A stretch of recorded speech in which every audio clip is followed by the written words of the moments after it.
Well, marriage is important to the life of the church in many different ways, and I think the primary way is that married couples set the level of love in the church, and it's an experience of love that's different from those who are not married, okay? Because we bring our experience and our gift of being married to the church. And so, you know, we can have a tendency to be more demanding and righteous without the witness of conjugal love, of married love, what we do as husbands and wives. Our sacramental presence brings those the values for forgiveness and intimacy and you know, more prevalent. It brings them into the church in a concrete, visible way. The truth of the matter is that matrimony reveals the church to itself, okay? So it's central. Its role is central. We are an intimate, committed, belonging relationship, and the most intimate one in human terms. And church is an intimate, committed, belonging relationship. We become one body. As a church, we're supposed to become one body in communion. So we really model. We're a microcosm, you know, that models what the church should be, how Catholics should be with one another. And if we see everything through that prism, we get a new understanding because we see it in relationship terms. And so it's not about rules, it's not about rights and wrongs anymore. It's about intimacy and belonging and loving, right? It's interesting because, you know, we all expect couples to give life, you know, through children.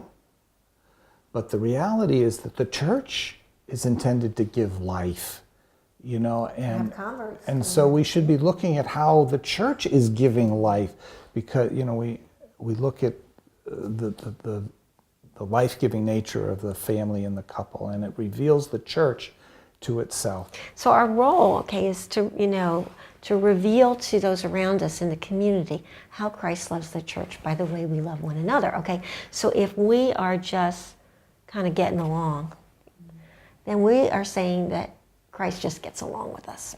You know, we get a nice Jesus, you know, but God doesn't just get along with us.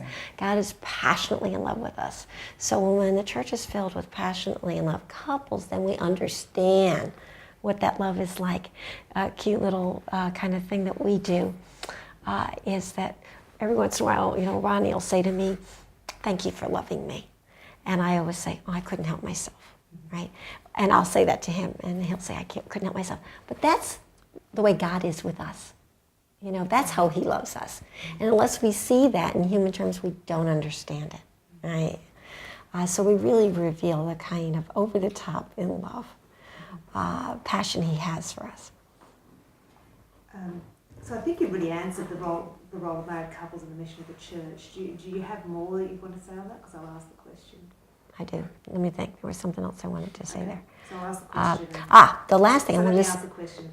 Okay. So what is the role of married couples in the mission of the church? See, I think we reveal the depth of Christ's love for the church by the depth of our intimacy, all right? Just as the priest reveals the breadth of Christ's love, you know, by the breadth of his celibate availability, right?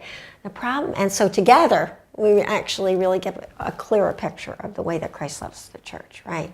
The problem is, I think, that we let ourselves off the hook because we think that matrimony is a secondary sacrament. You know, we understand priesthood is a sacrament, but too often, you know, we forget our role.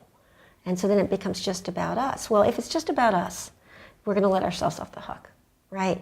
But if other people are really counting on us, and this is the real difference between secular marriage and the sacrament of matrimony, is because other people are counting on us to reveal how Christ loves the church, we have to up the bar. We have to be more ambitious. We go over the top, and of course, we're the beneficiaries of that because then we get unbridled joy, right? You know, but it really does urge us on. You know, it's for those teenagers who need to believe that love is possible and love is real. You know, it's for our children. It's for everyone, and we warm up the church. We really do, and we set that level of love in the church by that. But you know, it really takes taking that kind of responsibility. I know I always joke about how we don't let a priest off the hook. You know, if he's grumpy, he can't decide he's not going to say Mass. We tell him, hold your, bones out there in St. Mass, right? But we'll say, oh, no, I'm annoyed at you today, or I'm not in relationship with you today, so we're not going to be a sacrament. Can't do that, right? You know, so really, really important, and we can't let ourselves off the hook with that.